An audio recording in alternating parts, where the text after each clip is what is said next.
EV-Storelta terve.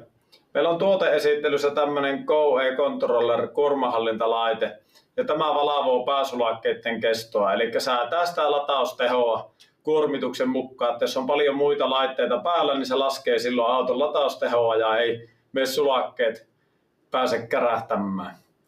Tämä on hyvin helppo asentaa. Tähän 6 virta-anturia kytketään.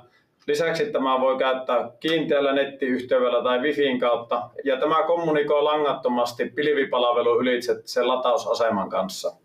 Paketin mukana tulee tietenkin tämä kontrolleri, sitten tämmönen Wifi-antenni ja verkkokaapeli ja 6 virta-anturia.